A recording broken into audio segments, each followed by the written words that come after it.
Tonight, we travel back to a civilization that defined grandeur for over 2 millennia, Imperial China. For more than 2,000 years, this empire was a titan of human achievement, a place where art, philosophy, technology, and governance reached heights that other cultures could only dream of. It gave the world paper, printing, gunpowder, and the compass.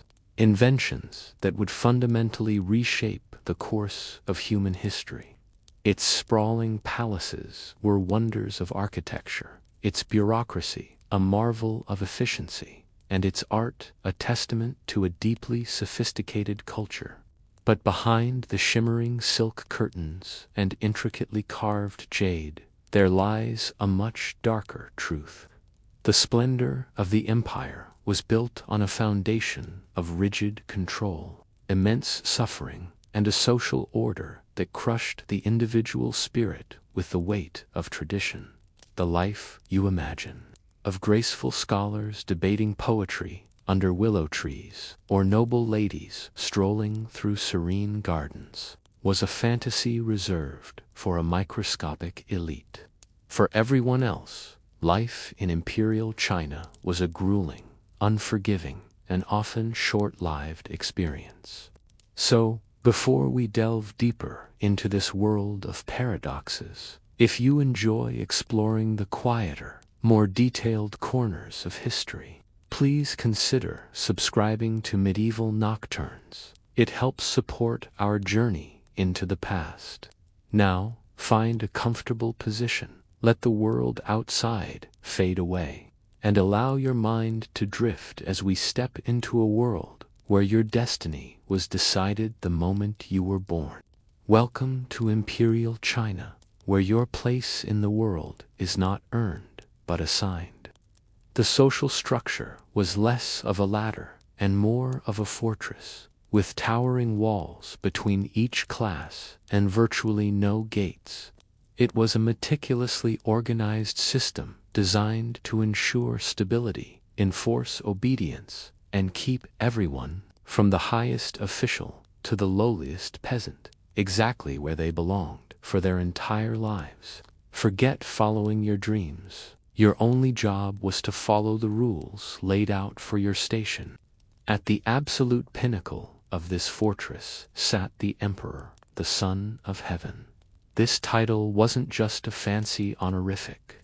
It was a divine job description. He ruled with the mandate of heaven, a celestial seal of approval that gave him absolute authority over everything and everyone under the sky.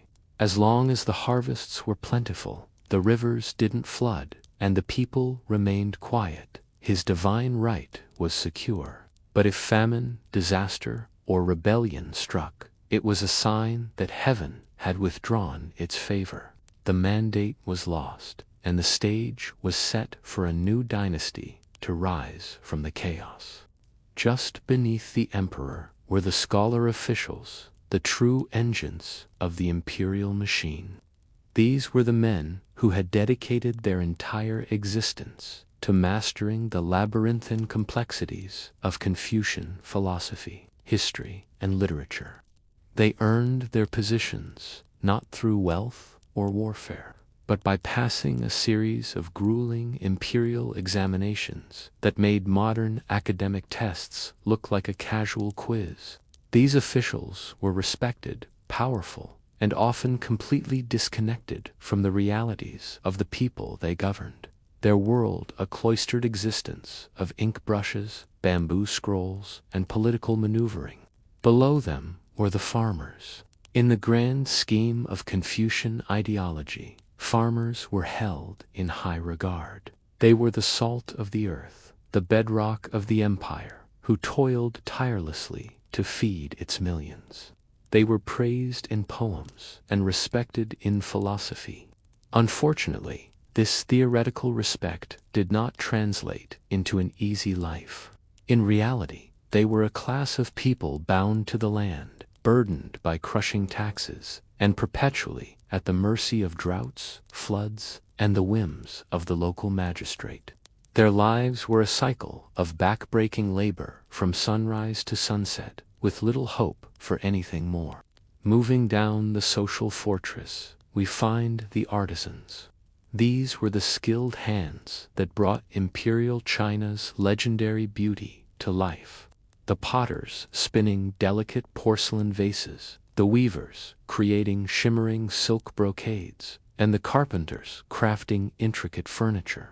They were the creators of tangible beauty and essential goods, and yet, for all their skill, they were considered a step below the farmers. Their work was seen as secondary, a craft, rather than a foundational pillar of society. They were necessary, certainly, but not noble. Their lives were a paradox, creating luxury they could never afford, and respected for their craft, but not their station. Beneath the artisans were the merchants, a class that existed in a state of perpetual social confusion. In terms of actual wealth, a successful merchant could easily surpass even the most esteemed scholar officials, his storehouses overflowing with spices, teas, and exotic goods.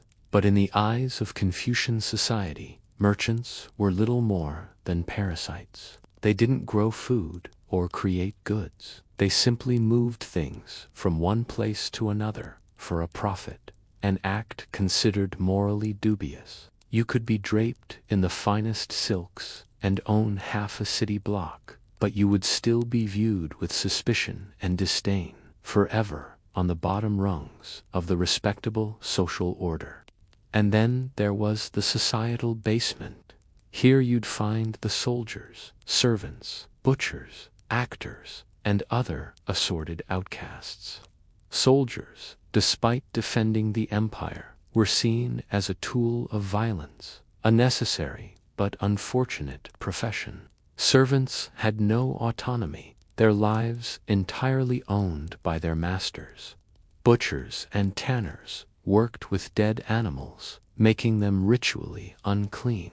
And actors, they were seen as frivolous, their identities shifting and untrustworthy.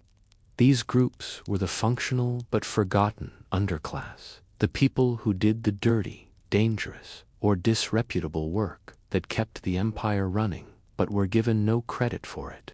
Finally, we have the women, who weren't so much a layer on the pyramid as they were the gravel scattered around its base, holding everything in place but never truly part of the structure. A woman's identity was never her own. From birth, she was defined by her relationship to men. First, she was to obey her father.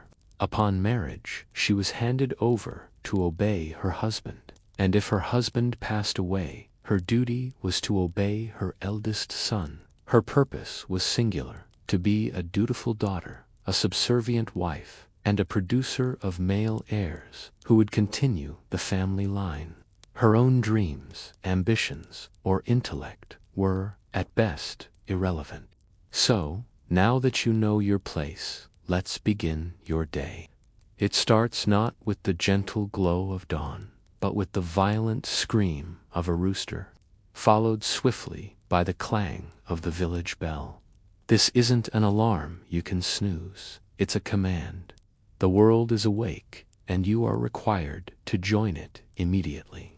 You swing your legs off your hard sleeping pallet, the cold floor, a stark reminder that comfort is a luxury you do not have. Your first thought isn't about the day's work or what you'll eat. It's about your first and most important duty. Before you do anything else, you must pay respect. This is filial piety, the cornerstone of all social and moral order, and it is not optional. You approach your father and perform a deep, respectful bow, then your mother, then your grandfather, if he is living with you. You bow to every elder in the household in a strict, predetermined order. This isn't just a polite good morning. It is a ritual reaffirmation of your place in the universe. It is you acknowledging your subservience to the family hierarchy that governs your every move. Forgetting this ritual, or performing it improperly isn't just rude. It's a profound moral failing, an act of cosmic disrespect that brings shame upon your entire lineage. Your day hasn't truly begun until you have physically demonstrated your obedience. You are not an individual waking up to a new day. You are a link in a chain, and your first task is to remind yourself of the weight of the links that came before you. Only then, after bowing perhaps half a dozen times, are you permitted to think about something as trivial as breakfast. This culture of mandatory reverence extends beyond simple gestures. Your very words are policed by tradition. Imagine, for a moment, that you dare to ask a question during the morning tea. Something innocent like, "Why must we wait for grandfather to eat first when he is always late?" Congratulations, you have just committed an act of profound disrespect. The silence that follows would be heavier than a magistrate's judgment. Your father's glare alone would feel like a physical blow. You would be expected to apologize immediately, with a series of deep bows, forehead touching the floor, until your elder is satisfied you have learned your lesson. And where are you doing all this? Not sitting comfortably in a chair. In most common households, chairs were a rare luxury reserved for the wealthy or the head of the family. You, like most others, are likely kneeling on a woven straw mat on the hard-packed earth floor. Your back aches, your knees are sore, but you must maintain a posture of perfect respect while your elders deliver lengthy monologues on the importance of discipline, the decay of modern values, and how much harder things were back in their day. The furniture may be sparse, but the judgment is plentiful. After surviving this gauntlet of morning rituals, it is time for breakfast. This is not a meal for enjoyment, but a functional, grim necessity designed to give you just enough fuel to begin your day of labor. The menu is simple and unvarying. You will be eating a bowl of congee, a thin, watery rice porridge. It's made by boiling a small amount of rice in a large amount of water until the grains surrender their form and dissolve into a soupy, bland gruel. It is hot and filling, but it has all the culinary excitement of boiled water. If your family is having a good week, a few slivers of pickled vegetable or a pinch of salt might be added for flavor. This small addition would be considered a treat, a brief spark of taste in an otherwise monotonous meal. If you are poor, and the vast majority of people were, your congee is likely just rice and water, nothing more. It's a meal that reflects your social prospects, thin, bland, and with little hope for improvement.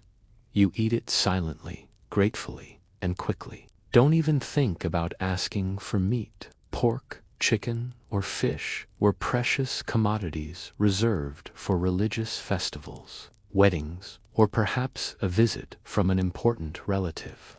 An egg might appear occasionally, but it would likely be a century egg, preserved in a mixture of clay, ash, and salt until the yolk turns a dark, creamy green and the white becomes a translucent, gelatinous brown. It was a method of preservation, not a delicacy for the faint of heart. To wash it all down, you will have tea. But again, this is not for relaxation. In a world without modern sanitation, plain water from the well could be teeming with deadly bacteria. The act of boiling water to make tea was a crucial, life-saving measure. The tea itself was often coarse and bitter, but it was safe. You sip it slowly, the warmth, a small comfort in the chilly morning air, your stomach still feeling mostly empty. The meal is consumed in near total silence. Mealtimes are for eating, not for idle chatter about your feelings or the weather. Often, the family would eat facing the small ancestral shrine in the corner of the room, a constant reminder of the dead you must honor. You finish your bowl, wipe your mouth on your sleeve, and await the single, curt nod from your father that means the meal is over. It's time to get dressed and go to work. The dynasty won't feed itself. You've finished your meal of existential gruel, and now it is time to dress. But in Imperial China, your wardrobe is not a form of self-expression. It is a uniform assigned to you by society, a billboard that broadcasts your exact rank, profession, and social standing to the world. Choosing what to wear isn't about style. It's about survival, because wearing the wrong thing could lead to a fine, a beating, or far, far worse. Let's begin with the hierarchy of fabrics. If you are a farmer, an artisan, or anyone in the vast sea of common folk, your clothing is made from hemp or ramie. These are coarse, rough fibers that chafe the skin, feel stiff against the body, and offer little protection from the biting winter cold. It is the textile equivalent of a shrug, functional, uncomfortable, and utterly devoid of joy. If you are a member of the gentry or a noble, however, you are draped in silk. It is light, soft, and exquisitely beautiful, a shimmering testament to your status and a constant reminder to the peasants of the world they can never touch. This division was not merely a matter of affordability. It was codified into law. Dynastic governments had exacting regulations dictating who could wear what. These laws specified everything from the width of your sleeves and the shape of your hat to the types of ornaments you could have on your belt. Color was the most heavily regulated aspect of all. Bright yellow was the exclusive domain of the emperor and his immediate family. If a commoner was caught wearing a yellow robe, it wasn't a fashion faux pas. It was an act of treason, an offense punishable by a swift and public execution.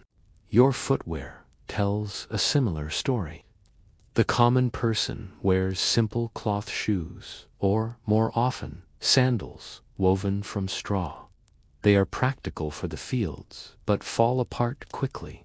The elite, meanwhile, glide about in delicate slippers embroidered with intricate designs of phoenixes and blossoms. Their shoes are not designed for walking long distances, but that is the entire point. They don't have to walk. They have servants and palanquins for that. Their footwear is a declaration of a life lived without labor. But no discussion of clothing in Imperial China is complete without addressing the most brutal aesthetic practice imaginable, foot binding. For centuries, this tradition dictated that the pinnacle of female beauty was a pair of tiny, misshapen feet, known as lotus feet. To achieve this, a young girl's feet, usually between the ages of 4 and 7, were forcibly broken. The toes were curled under the sole, and the arch was snapped upward, before being bound tightly with long strips of cloth. The goal was to create a foot no more than 3 or 4 inches long, a permanently deformed crescent moon shape. It was an agonizing process that lasted for years, with the bindings being tightened repeatedly to ensure the bones healed in this unnatural position. The pain was excruciating, and infections were common, sometimes leading to the loss of toes or even death. But a daughter with bound feet was a symbol of a family's status. It showed they were wealthy enough that their daughter would never need to work or walk more than a few delicate steps. This beauty came at a terrible cost. Foot binding was a lifelong sentence of disability. It crippled generations of women, making walking an act of profound difficulty and pain. It rendered them utterly dependent on their families and husbands, their world shrinking to the confines of their home. Their tiny, embroidered shoes hid a secret of shattered bones and crushed potential, a perfect, tragic symbol of a woman's place in this world. Decorative, constrained, and in constant, silent agony. Now dressed in your socially mandated uniform, of course, hemp, you are ready to begin your workday. In Imperial China, work is not a career path or a passionate calling. It is a hereditary sentence of hard labor, an unending endurance test designed to extract every ounce of your energy for the benefit of the state and the landowning gentry. There is no upward mobility, no retirement plan, and no concept of a weekend. There is only the work itself, as constant and unforgiving as the rising sun. If you are a man, your life is likely spent in the fields. The romantic image of a farmer tending his crops is a cruel fiction. The reality is a life spent bent at the waist, knee-deep in cold, muddy water, planting rice seedlings one by one until your back screams in protest. You are exposed to the blistering sun in the summer and the biting wind in the winter. Mosquitoes and other pests are a constant plague, and your tools are rudimentary at best. A simple wooden plow, perhaps pulled by an ox, but more often than not, the primary tools are your own two hands. This physical toil is compounded by a constant state of anxiety. Your entire livelihood depends on the weather. Too little rain brings drought, withering your crops in the cracked earth. Too much rain brings floods, washing away a year's worth of work in a single afternoon. A swarm of locusts can descend and devour your entire harvest in a matter of hours. And even if you manage to produce a successful crop, a significant portion of it is immediately taken by your landlord as rent and by the government as taxes, leaving you with barely enough to feed your own family. Your most valuable possession is not your land, which you likely do not own, but your water buffalo or ox. This single animal is your partner in labor, your tractor, and your family's insurance policy, all in one. The loss of your ox to sickness or injury would be a catastrophe, a financial ruin from which your family might never recover.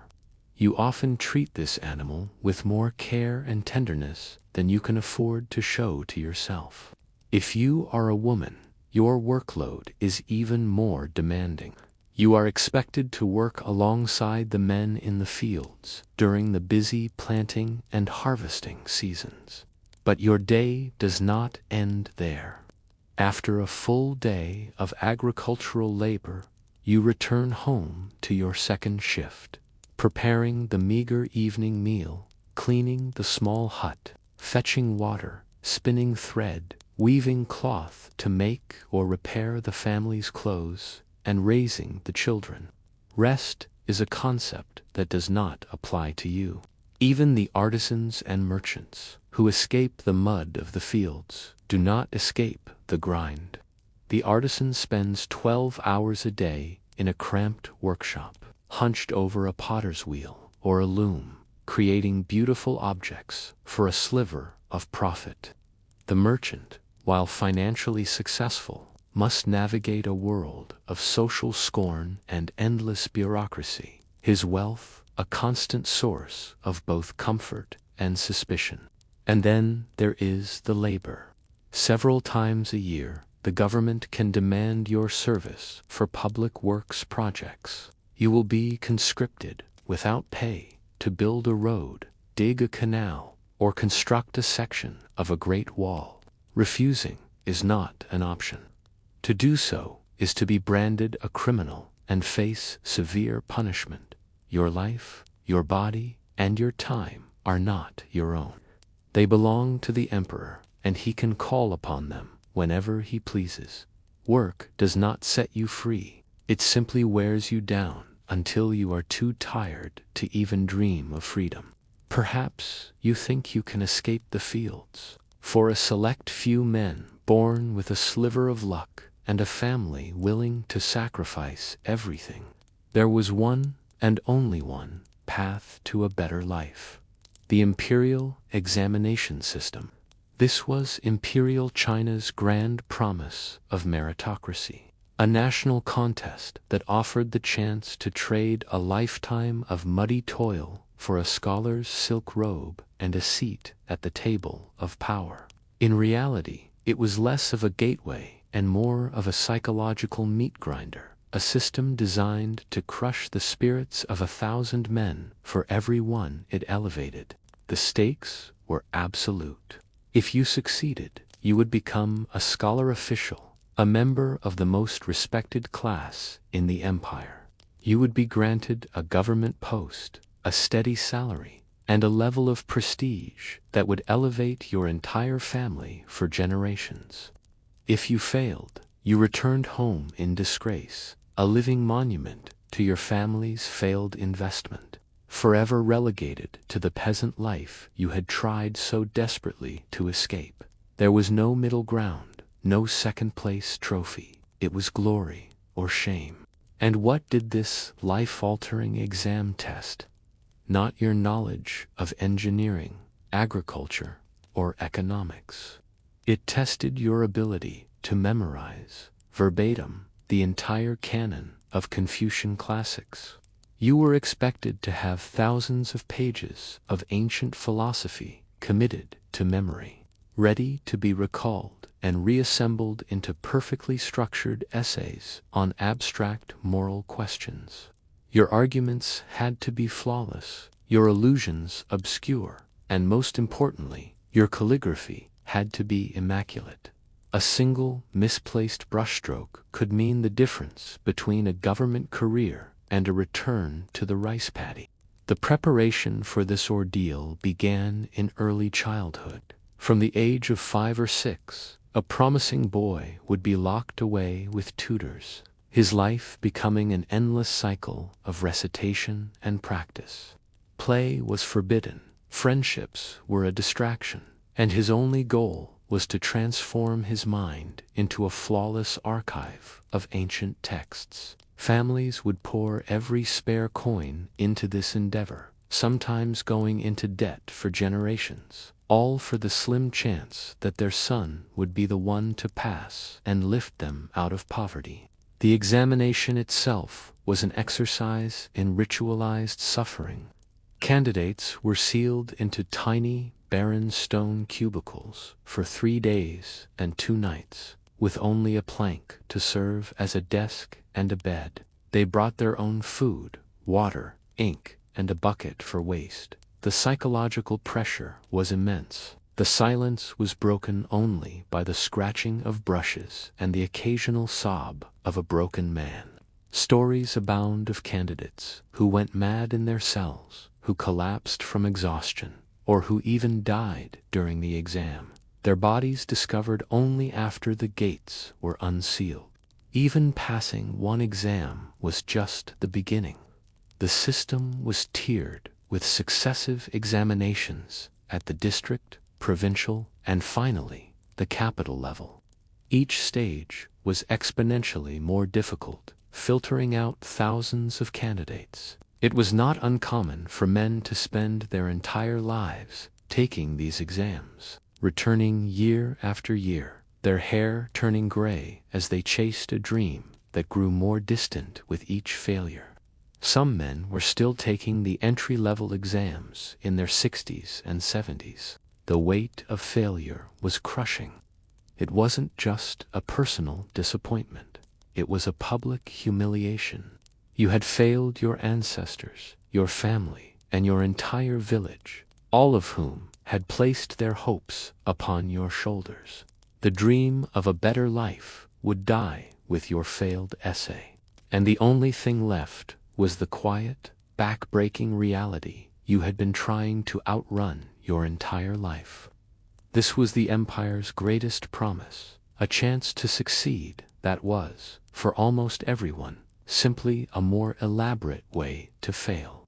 After a day spent in the fields, or a lifetime spent hunched over a book, you are undoubtedly covered in a layer of grime.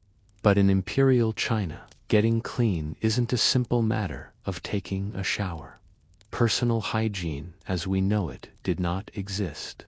It was less a daily ritual and more an occasional, often unpleasant, obligation that was subject to the weather, your social status, and your tolerance for filth. Let's start with bathing. A full body wash was a rare event, especially for the peasantry. In the sweltering heat of summer, you might take a dip in the local river or stream, sharing the water with livestock and your entire village. In the winter, however, bathing was a frigid, miserable affair that might only happen once a month, if at all. The wealthy had access to private bathhouses, but for city dwellers, public bathhouses were crowded, steamy affairs with little to no privacy, where you would scrub yourself down next to a dozen strangers. And what were you scrubbing with? Not fragrant soap. The closest thing to soap was a coarse, gritty cake made from a mixture of animal fat, plant ash, and lye. It was a harsh substance that could strip the skin raw and smelled faintly of burnt wood and rancid grease. Its primary function was less about cleanliness and more about abrasion, scraping off the outermost layer of dirt and skin with brutal efficiency. Dental care was equally primitive. A toothbrush, if you had one, was a stick of bamboo with coarse animal hairs, often from a pig's neck, stuck into one end. For toothpaste, you might use salt, powdered charcoal, or crushed animal bones to scrub your teeth. This did little to prevent decay, and as a result, dental problems were rampant. Most older adults had few teeth left, their smiles a grim testament to a lifetime of poor hygiene and a coarse diet. But the lack of washing invited more than just dirt. It invited permanent residents. Parasites like lice, fleas, and bedbugs were not an infestation to be treated. They were a constant and accepted part of life. They lived in your hair, your clothes, and your bedding. It didn't matter if you were a peasant or a palace courtier, everyone had them. One of the most common items sold by street vendors was a fine-toothed comb made of bamboo or bone, designed specifically for the daily, and often fruitless, task of combing lice eggs out of your hair. Your clothes were no cleaner. You likely owned only 1 or 2 outfits, which you wore for weeks on end. Laundry was a monumental chore that involved hauling heavy buckets of water from a well or river, boiling it over a fire, and then laboriously scrubbing the garments by hand with a wooden stick. Undergarments existed for the wealthy, but for the common peasant, wearing anything beneath their main tunic was an uncommon luxury. And finally, the toilets. For most, a toilet was a simple trench or a hole in the ground in a small outhouse, often shared by multiple families. In cities, public latrines were pits of unimaginable filth, swarming with flies and emanating a stench that permeated the surrounding neighborhood. Waste was collected by so-called night soil collectors and used as fertilizer for the fields, a practical but deeply unsanitary cycle. So while Imperial China was creating sublime poetry and magnificent art, it was also a world of constant itching, foul smells, and a level of grime that would be unbearable to a modern visitor. You have endured the back-breaking labor, the joyless food, and the ever-present grime, but do not for a moment think you can complain about your lot in life. In Imperial China, personal grievance is a luxury, and dissent is a crime. The state is not a distant entity. It is an all-seeing eye, and its primary instrument of control is a legal system designed not for justice, but for absolute, unquestioning obedience. The law is always watching, and its punishments are swift, brutal, and highly creative. First, understand that the legal code was exhaustively detailed. Dynasties, particularly the Temps, created massive volumes of laws that governed every conceivable aspect of human behavior. There were laws regulating how much tax you paid, of course, but also laws dictating your hairstyle, the shape of your hat, and the proper way to mourn a dead relative. If you failed to grieve for your mother-in-law for the officially mandated number of months, you were technically a criminal. Every social interaction was governed by a rule, and ignorance was no excuse. The philosophy of justice was simple: education through suffering. The system had little interest in rehabilitation or understanding the root causes of crime. Its sole purpose was to enforce the rigid social and political order. And it did so by making the consequences of stepping out of line terrifyingly clear. Forget a trial by a jury of your peers. Your fate rested in the hands of a single, all-powerful magistrate who acted as detective, prosecutor, judge, and jury. For most minor offenses, a petty theft, a public argument, or showing insufficient respect to an official, the standard punishment was a flogging. This was administered with a bamboo rod, and in the empire's typical bureaucratic fashion, the rods came in different sizes and weights depending on the severity of the crime. A light insult might earn you 20 strokes with a small stick. Stealing a neighbor's chicken could earn you 40 with a heavier one. These beatings were carried out in public, serving as both a punishment for the offender and a visceral warning to everyone watching. For more serious crimes, the punishments escalated dramatically. You could be branded, your crime permanently tattooed onto your face for all the world to see. Exile was another common fate, where you would be sent to the farthest, most inhospitable frontiers of the empire to live out your days in misery. And for crimes like murder, treason, or rebellion, the sentence was death, often carried out in a slow and agonizing public spectacle to maximize its deterrent effect. Crucially, torture was not a rogue tactic. It was a standard and accepted part of the legal process. A confession was required to close a case, and the court had a wide array of tools to help you produce one. You might be forced to kneel on sharp chains, have your fingers crushed in a vice, or be suspended in a painful stress position for hours on end. Guilt or innocence was almost secondary. The bureaucracy needed a signed confession, and the magistrate was authorized to use whatever means necessary to get it. Perhaps the most terrifying aspect of this system was the principle of collective punishment. You were responsible not only for your own actions, but for the actions of your entire family. If your brother was convicted of treason, you and your entire household could be punished alongside him, facing execution or enslavement. This created a society where everyone policed each other, a web of mutual suspicion where family loyalty could become a deadly liability. The message was clear: stay in line, or you won't be the only one to fall. Let us now linger for a moment on the subject of torture. As we've established, it was not an unfortunate byproduct of the justice system. It was the system's primary engine. If you were accused of a crime, the magistrate's first objective was not to uncover the truth, but to secure a confession.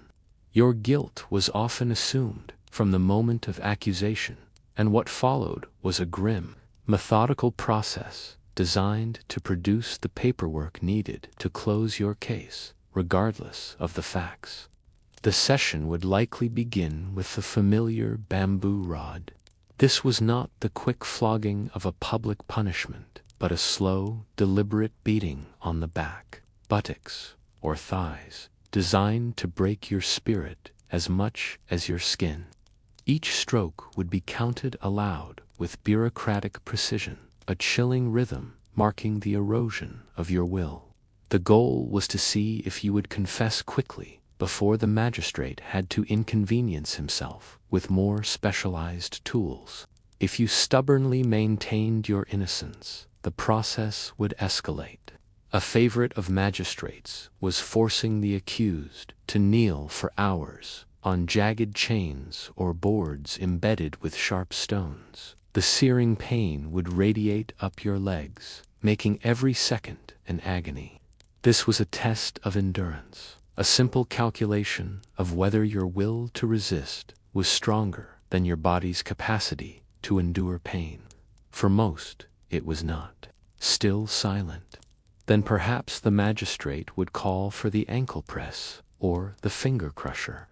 These were deceptively simple wooden vices that, when tightened with ropes, would slowly crush the bones in your hands or feet. The sound of your own bones cracking was often enough to produce an immediate and enthusiastic confession to any crime the magistrate suggested. The confession itself was more important than your ability to sign it with your now mangled hand. This was all considered standard procedure, a perfectly logical and efficient method for resolving legal disputes. To the imperial mind, a person who was truly innocent would surely be protected by heaven. If you were suffering, it was likely because you had something to hide. Torture was seen as a way to peel back the lies and reveal the truth hidden underneath, even if that truth had to be invented on the spot by the accused just to make the pain stop. And this is the most terrifying part. Your innocence was no defense. In fact, it could make things worse. An individual who loudly and persistently proclaimed their innocence was seen as stubborn and uncooperative, likely requiring even more persuasion. It was often smarter to confess to a crime you didn't commit than to endure the escalating horrors of the magistrate's toolkit. A false confession might lead to a severe punishment, but at least it would be a finite one.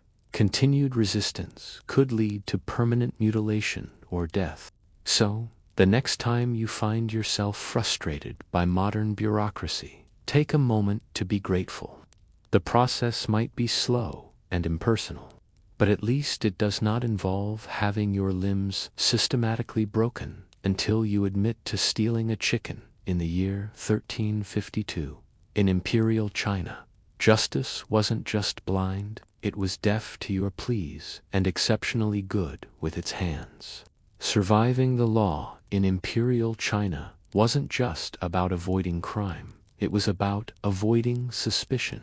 And in a society built on principles of collective responsibility and absolute obedience, everyone was a potential suspect, and everyone was a potential spy. You may think your thoughts are your own, but you are never truly alone. The imperial surveillance state was not made of cameras or listening devices. It was a far more effective and terrifying network made of human beings, your neighbors, your colleagues, and even your own family. It began at the most local level, in the village. The government organized households into a system of mutual surveillance, often in groups of 10. Each family was legally responsible for the conduct of the other 9. If your neighbor was caught plotting against the local magistrate or hiding grain to avoid taxes, you and the entire group could be punished alongside them. This system brilliantly outsourced the work of the state, turning entire communities into self-policing webs of fear and mistrust.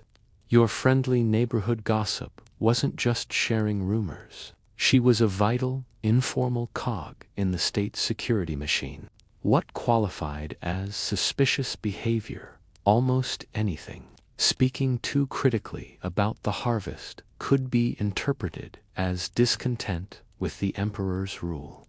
Meeting privately with a group of friends could be seen as conspiracy.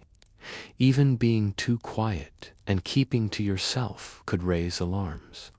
What, the local elder might wonder, are you hiding? This pervasive paranoia meant that the safest course of action was to perform your conformity loudly and constantly, ensuring no one ever had a reason to look at you twice. In the cities, This informal network was supplemented by a more official one. Magistrates employed a legion of clerks, runners, and assistants whose duties went far beyond shuffling papers. They were the eyes and ears of the local government, tasked with monitoring tea-houses, marketplaces, and temples for any signs of trouble. They listened to conversations, noted who was associating with whom, and reported everything back to their superiors.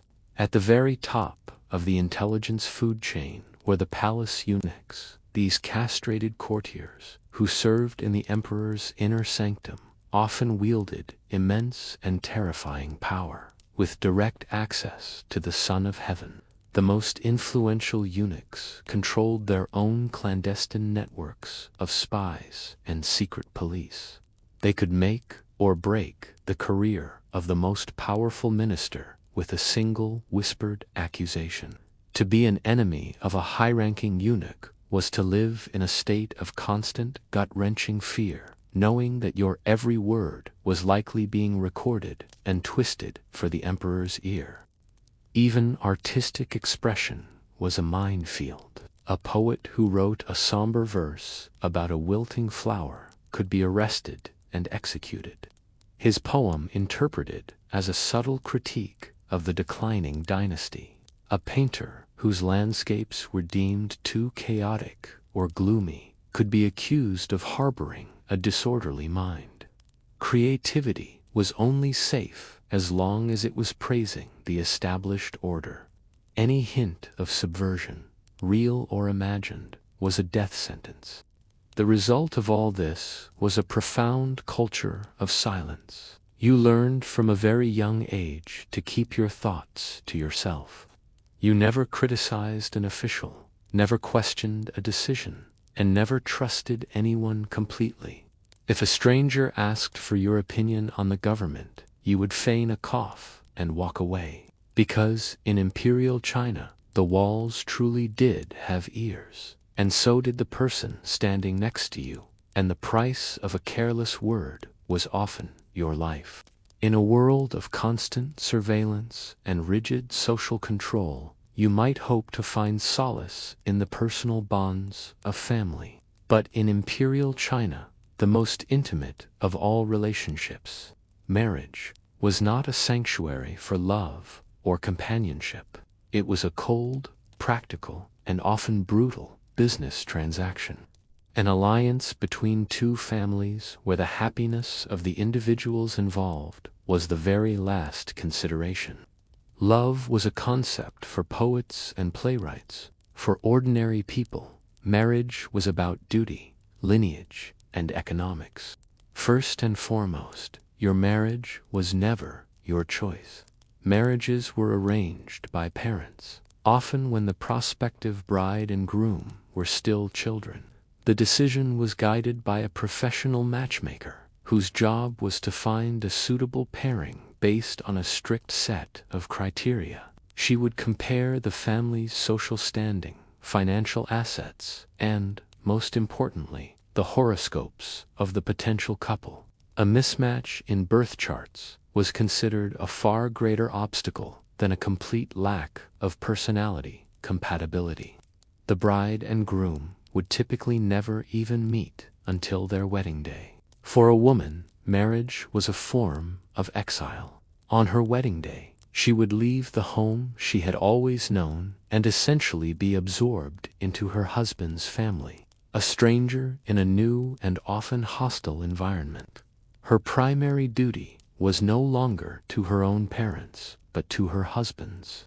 She was expected to serve her mother-in-law with perfect obedience, defer to her father-in-law, and manage the household under their constant, critical supervision.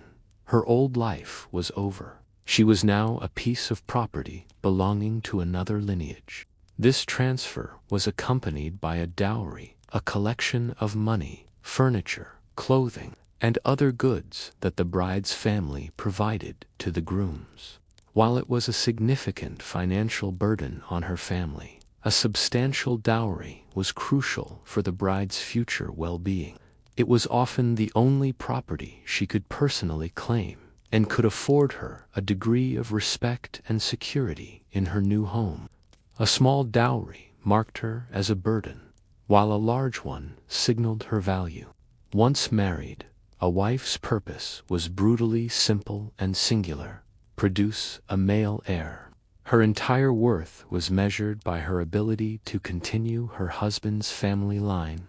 Failure to bear a son was considered a profound personal and spiritual failing, one that could lead to disgrace and ostracism within the family.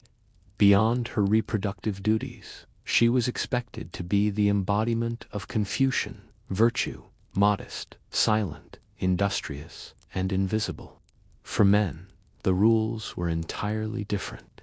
If a wife failed to produce a son, or if a man was simply wealthy enough to afford it, he could take on one or more concubines. These were essentially secondary wives, who had fewer rights than the primary wife, but were still an official part of the household. For a woman, however, monogamy was absolute. The slightest hint of infidelity on her part would be a catastrophic scandal, punishable by social ruin or even death. And what if the marriage was unbearable? Divorce was exceedingly rare and carried a heavy social stigma, especially for the woman, who would be seen as damaged goods.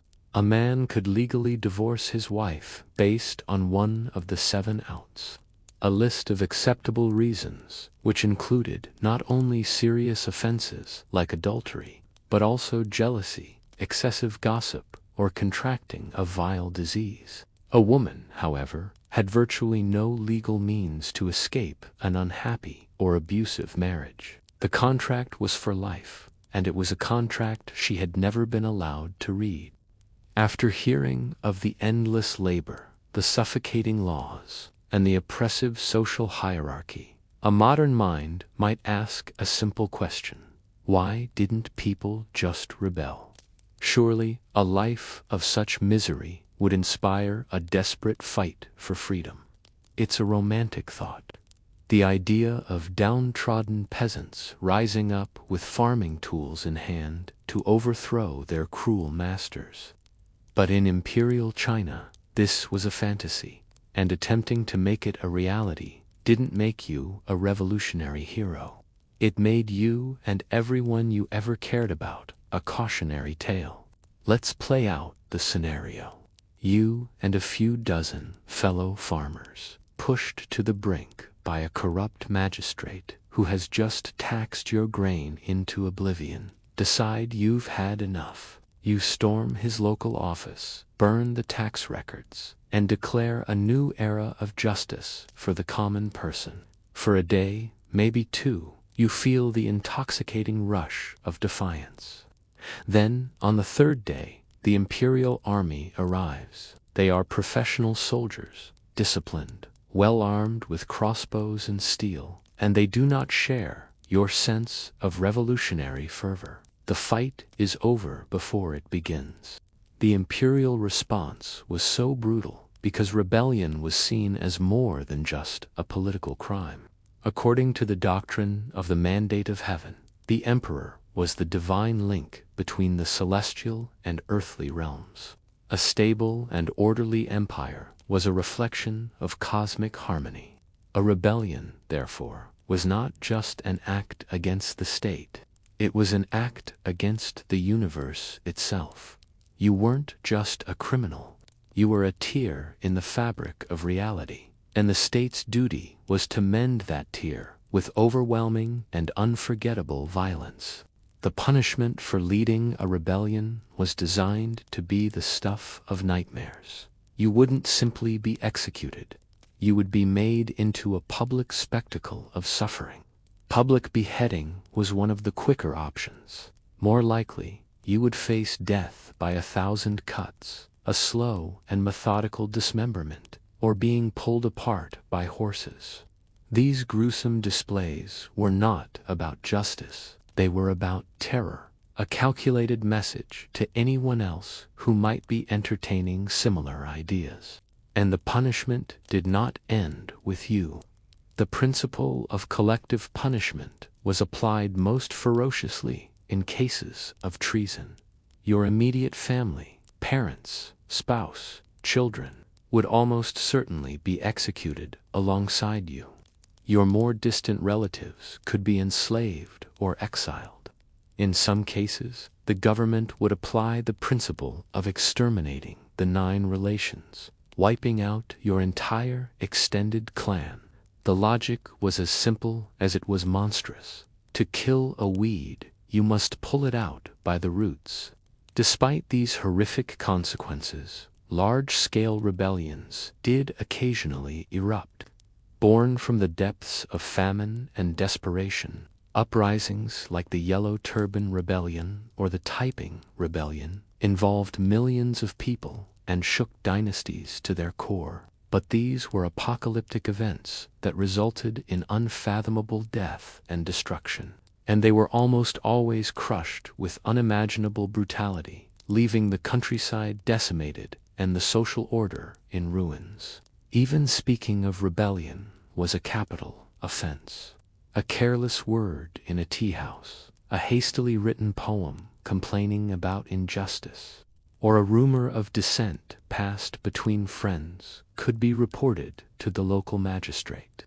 The result would be a swift arrest, a confession extracted through torture, and a quiet disappearance. The system was designed to crush the very seed of defiance before it could ever sprout. So, you kept your head down, you paid your taxes, you endured.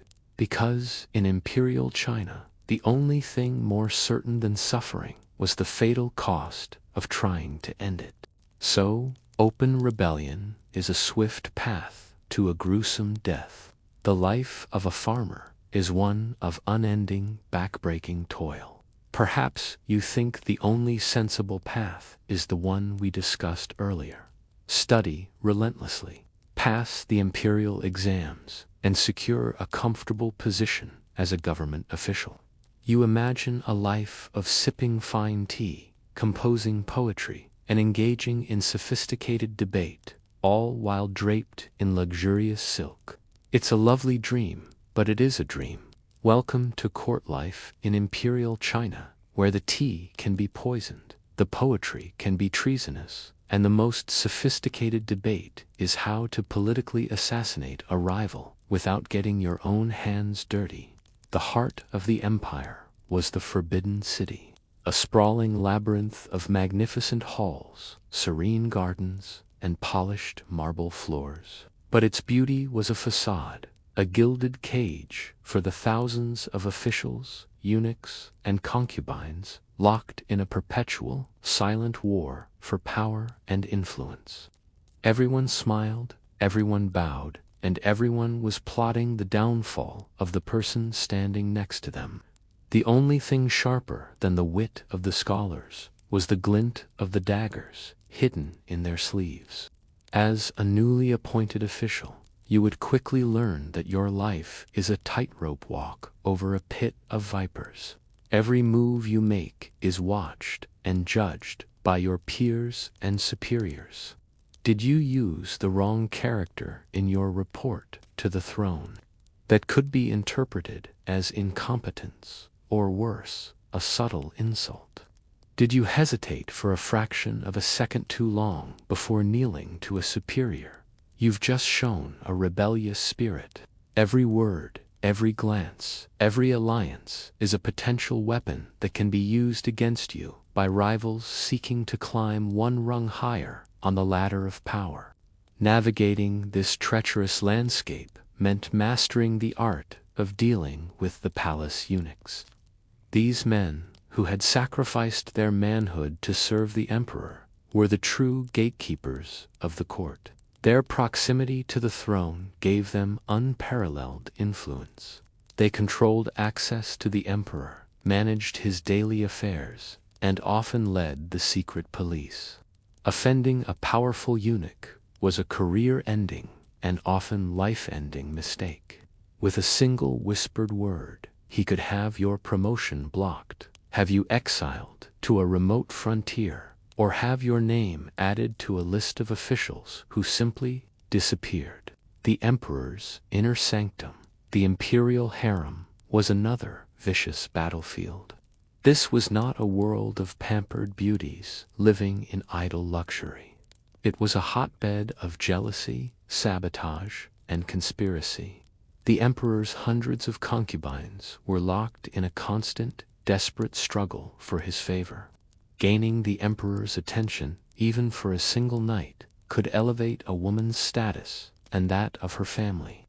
The ultimate prize was to give birth to a son, preferably the heir, a goal for which many were willing to lie, poison, or murder their rivals. Even the empress, the official head of the harem, sat on a throne of thorns. Her position was perpetually threatened by younger, more beautiful concubines who might capture the emperor's affection. She was expected to manage this nest of ambitious women, a task that required the political cunning of a general and the ruthlessness of an assassin. One misstep, one failure to produce an heir, and she could find herself deposed and discarded. So no, life as an official was not a safe haven. It was merely a different kind of struggle for survival. The threats were no longer famine and floods, but slander, conspiracy, and the executioner's blade. Your robe might be made of the finest silk, but it offered no protection when the person smiling at you has decided you are in their way. In the Forbidden City, death rarely announced its arrival. It simply slid between your ribs like a ghost.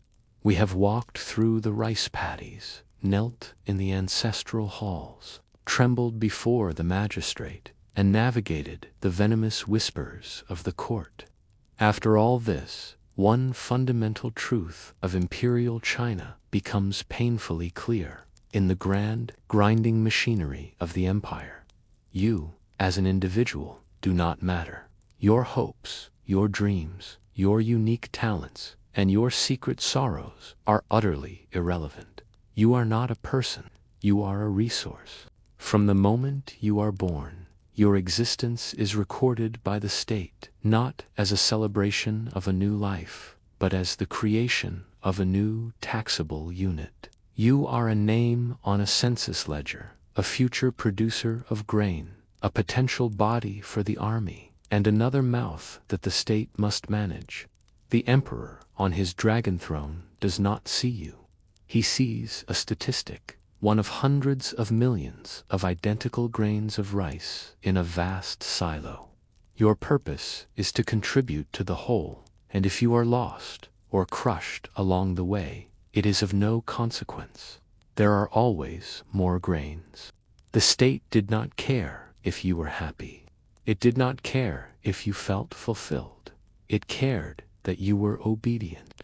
It cared that you paid your taxes on time, that you fulfilled your labor obligations without complaint, and that you produced able-bodied sons to continue the cycle. The entire Confucian system, with its rigid hierarchies and emphasis on filial piety, was designed to suppress the very idea of individualism.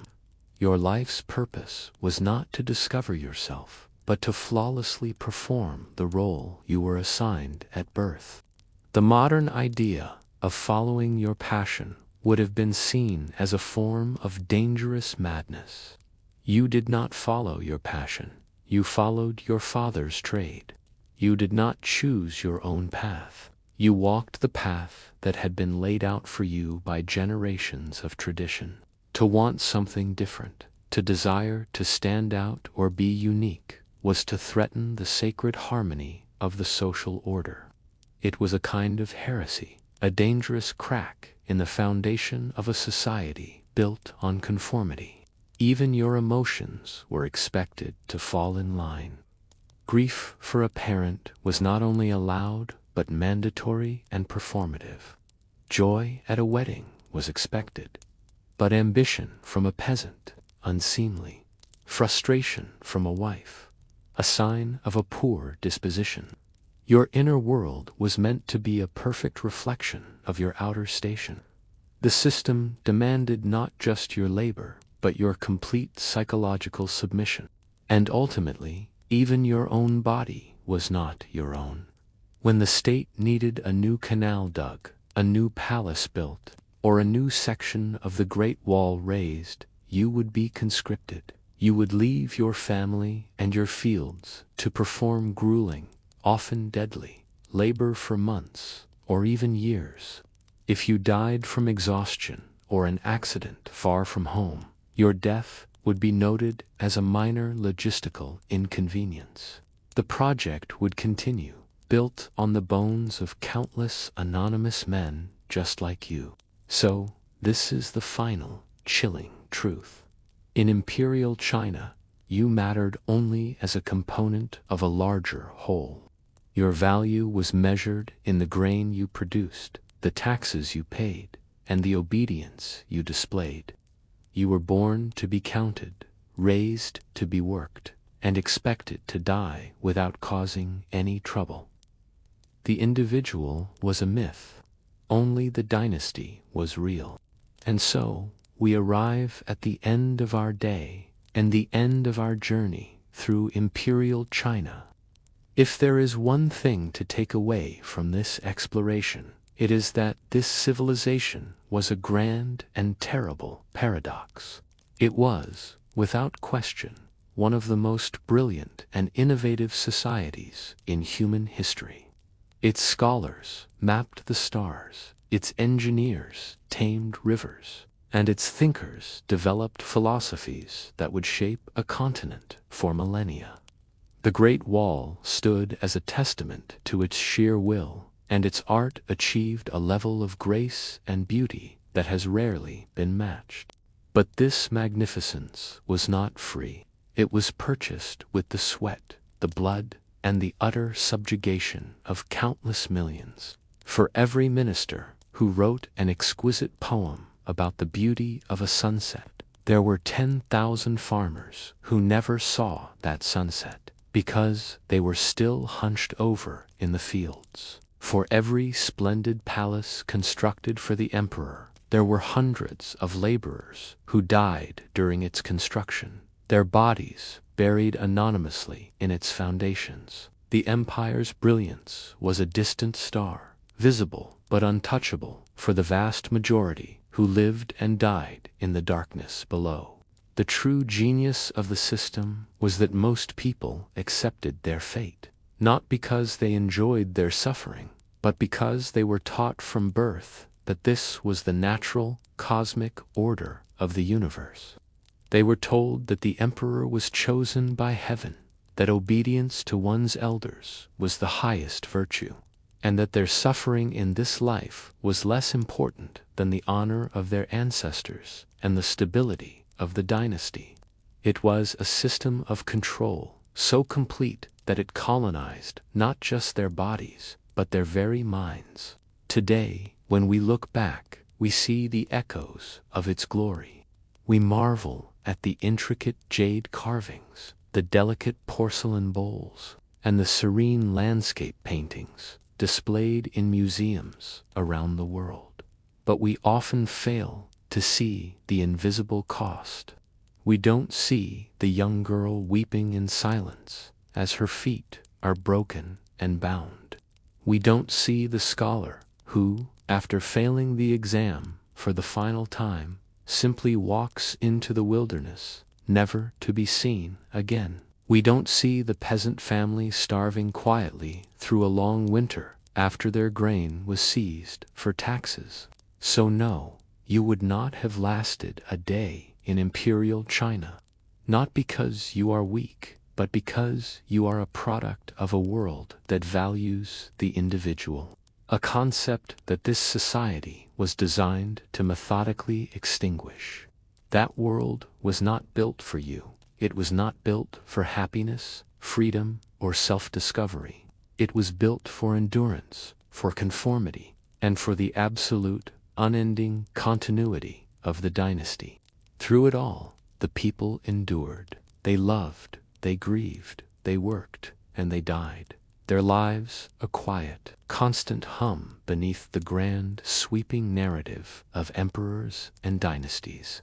But history is written by the scholars with the ink and the brushes.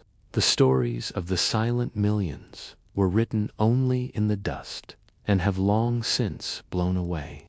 Thank you for joining me on this journey. If you find this exploration of the past a soothing way to unwind, please consider subscribing to Medieval Nocturnes. Your support allows us to continue unearthing these forgotten worlds. Now, let the echoes of the past fade as we prepare to drift to another time and another story. Let us now leave the ancient palaces and rice paddies of Imperial China. We will let the dust of dynasties settle and travel forward through the centuries, across the vastness of the Pacific, to a different continent and a different dream. Our new story begins in the spring of 1846 on the great American frontier. This was the era of manifest destiny, a time when the nation was gripped by a fervent belief in its right to expand westward, and thousands of families were drawn by the promise of a new life in the fertile valleys of California. The Oregon Trail was the artery of this great migration, a well-worn path pulsing with the slow, steady rhythm of progress. Imagine the scene, a seemingly endless line of canvas-covered wagons, the creak of their wooden wheels, a constant refrain, pulled by teams of sturdy oxen. These were not adventurers or gold prospectors. They were families, farmers from Illinois, craftsmen from Ohio, mothers with young children, all of whom had sold everything they owned to gamble on a 2,000-mile journey into the unknown, chasing rumors of a paradise on earth. Among these hopeful travelers was a well-to-do group of around 90 people, composed of several families traveling together. Their leaders were two prosperous brothers, George and Jacob Donner, and a charismatic businessman named James F. Reed. They were better equipped than most, with multiple wagons, ample supplies, and hired hands. They were not desperate refugees, but comfortable members of the middle class, confident that their wealth and planning would see them through the hardships of the trail. For the first few months, their journey was unremarkable. They followed the established route, crossing the vast prairies and plains with relative ease. But as they reached Wyoming, they came to a fork in the road, both literally and metaphorically. There, they were presented with a tempting new option, a supposed shortcut called the Hastings Cutoff. It was promoted by a man named Lansford Hastings, an ambitious lawyer and author who claimed his new route could shave over 300 miles off the journey to California. Hastings was a compelling salesman, but his claims were based on theory, not experience. He had never actually traversed the entirety of his own cutoff with a wagon train. He had, however, published a guidebook and sent riders back along the trail to leave letters encouraging travelers to take his path. The sales pitch was irresistible, a faster, more direct route to paradise. The Donner Party, eager to make up for lost time and confident in their abilities, made a fateful decision. They chose to leave the safety of the main trail and venture into the untested wilderness of the Hastings Cutoff. Their troubles began almost immediately. The first major obstacle was the Wasatch Mountains of Utah, a rugged and unforgiving range that Hastings had described as an easy passage. It was anything but. The trail was virtually non-existent, forcing the men to spend weeks hacking a road through dense forest and rocky canyons. Wagons had to be laboriously dismantled, hoisted over ledges, and reassembled. Progress slowed to a crawl, barely a mile a day. As precious time bled away, so did their supplies and their morale. Tempers flared, and the initial optimism of the journey curdled into frustration and fear. They had gambled on a promise, and they were beginning to realize that the promise was a lie. After finally clearing the mountains, exhausted and far behind schedule, they faced their next challenge, a vast, barren wasteland that stretched before them like a shimmering white sea, the Great Salt Lake Desert. Before them lay the Great Salt Lake Desert, 80 miles of barren, sun-baked alkali flats. Lansford Hastings's guidebook had assured them it was a firm, dry surface that could be crossed in 2 days and 2 nights. This was perhaps the most dangerous lie of all. The party rested for several days, gathering what water and grass they could before plunging into the white expanse. Trusting that the worst of the shortcut was behind them, they were tragically mistaken. The heat was oppressive, a physical weight that pressed down from a cloudless sky. The sun reflected off the white salt crust with a blinding intensity, and the landscape offered no landmarks, no shade, and no sign of life. It was a sterile, alien world. The wagon wheels, which Hastings had promised would roll easily, soon sank into the soft, salt-marshy ground beneath the crust, turning every foot of progress into a grueling battle. By the 3rd day, the horror of their situation became clear. Their water barrels were nearly empty, with many miles of desert still to go. A desperate thirst set in, a torment that overshadowed their exhaustion and hunger. People's lips cracked and bled, and their tongues swelled. The children cried weakly in the back of the wagons, their pleas for water a sound the parents would never forget. The animals suffered even more terribly. The oxen, their strength already depleted from the mountains, began to falter.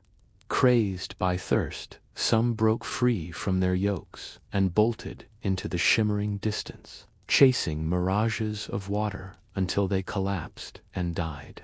Each lost ox was a devastating blow, representing a loss of power, transportation, and a source of food they were counting on for the winter ahead. With their teams of oxen shrinking, the pioneers were forced to make impossible choices. To lighten the load, they began abandoning their wagons and the possessions they had carried all the way from Illinois. Heavy furniture, cherished family heirlooms, tools, and crates of supplies were jettisoned and left behind, half sunk in the salty mud. These were not just objects. They were the last vestiges of their former lives, the building blocks of their future, sacrificed to the desert one by one. It took the party not 2 days, but a brutal 6 days to cross the salt flats. When the survivors finally staggered onto the scrubby grasslands on the other side, they were broken. They had lost dozens of oxen and had been forced to abandon several wagons, including the Reed family's opulent, custom-built wagon, which had been a source of both pride and envy. The shortcut had not saved them time. It had cost them more than a month. They were now perilously behind schedule. It was late September, and the other wagon trains were weeks ahead, many likely already across the mountains and safe in California. The Donner Party was exhausted, demoralized, and dangerously low on supplies. Ahead of them lay the final and most formidable obstacle of their entire journey, the towering, snow-capped peaks of the Sierra Nevada. The dream of a new life was fading, replaced by a desperate, frantic race against the coming winter. By late October 1846, the exhausted remnants of the Donner Party finally dragged themselves to the eastern base of the Sierra Nevada mountains. This was it, the last great wall between them and the warm, fertile plains of California. The passes were steep and treacherous, but they were the final hurdle. One last monumental effort, they believed, was all that stood between them and salvation. But the mountains were indifferent to their hopes, and winter, that year was coming early. The party was now dangerously fractured. The immense stress of the journey had frayed the bonds of community, turning families inward and creating bitter resentments. Faster groups had pushed ahead, while those with weaker animals or young children, including the Donner families themselves, lagged several miles behind the main group. They were no longer a unified caravan, but a scattered collection of desperate people, each focused on their own survival. Then the sky began to change. The crisp autumn air grew heavy and cold. A few snowflakes began to drift down, at first a gentle, almost beautiful sight. But the flurries did not stop. They thickened into a steady, silent curtain of white. Within a day, the ground was covered. Within 3 days, the snow was several feet deep. The pioneers tried to push onward, to force their way up the pass, but their starving oxen could find no purchase in the deep drifts. On the last day of October, they made one final, desperate attempt to cross what is now known as Donner Pass. They were met by a wall of snow 5 feet deep, a barricade of nature's own making. The path was gone, obliterated. The terrible realization finally settled upon them like the snow itself. The pass was closed. The way forward was impossible. The race was over. They were trapped. Panic gave way to a grim sense of purpose. They had to build shelter if they were to survive the winter. The main body of the party retreated to the shores of a frozen lake, now called Donner Lake, where a few abandoned cabins from a previous pioneer group stood. They hastily began constructing their own crude shelters, using pine logs, mud, and the canvas and wood from their wagons. Miles back, at a spot called Alder Creek, the Donner families built their own flimsy tents, too isolated to join the main camp. The snow continued its relentless assault. It fell for days on end, a silent, suffocating siege. The drifts piled up to the roofs of their makeshift cabins, burying them in a vast white tomb. The landscape they had known, of trees, rocks, and earth, disappeared, replaced by an endless, undulating ocean of snow. They were utterly cut off from the outside world, their existence shrinking to the smoky, crowded darkness of their shelters. With no hope of escape, they slaughtered the last of their starving oxen. The meat was rationed out, a precious and rapidly dwindling resource. They roasted the hides to make a tough, gelatinous meal. When the bones were picked clean, they were boiled for hours to extract any last trace of nourishment. The hunger began almost immediately, a dull, constant ache in the pit of their stomachs. And as they huddled together in the freezing darkness, listening to the ceaseless howl of the wind, they knew that the snow was not their only enemy. A far more terrible one was growing inside them. Inside the snow-buried cabins, time seemed to dissolve into a monotonous cycle of darkness, cold, and gnawing hunger.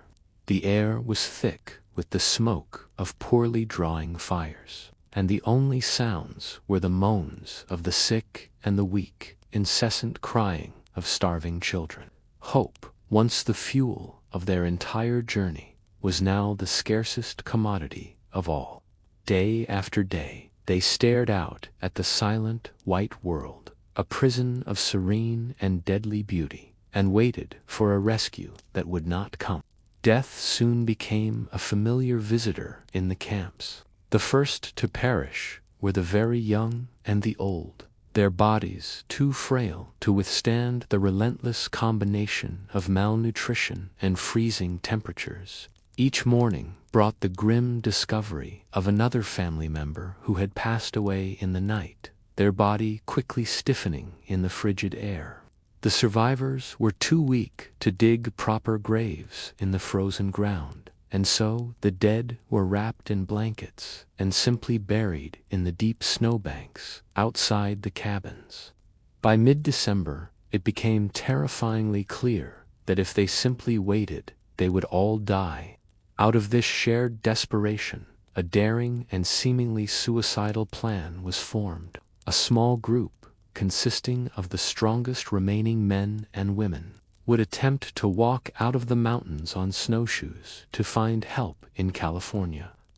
They knew the chances of success were almost non-existent. They called themselves the Forlorn Hope, a name that perfectly captured the utter hopelessness of their mission. On December 16th, 15 souls strapped crude, oversized snowshoes fashioned from oxbows and strips of leather to their frozen feet. The group included 5 women, among them several mothers, who were leaving their children behind in the care of others, a choice of unimaginable agony. Each member carried only a small blanket and 6 days' worth of meager rations, which consisted of tiny strips of roasted oxhide. Those left behind watched in silence as the small party disappeared into the vast white emptiness, their departure feeling less like a mission of rescue and more like a funeral procession. The ordeal for the Forlorn Hope began immediately. Their homemade snowshoes were heavy and ineffective in the deep, powdery snow, and they sank with every agonizing step. They were tormented by snow blindness from the relentless glare of the sun. Within days, they were hopelessly lost in the labyrinthine canyons of the Sierra, with no clear path forward.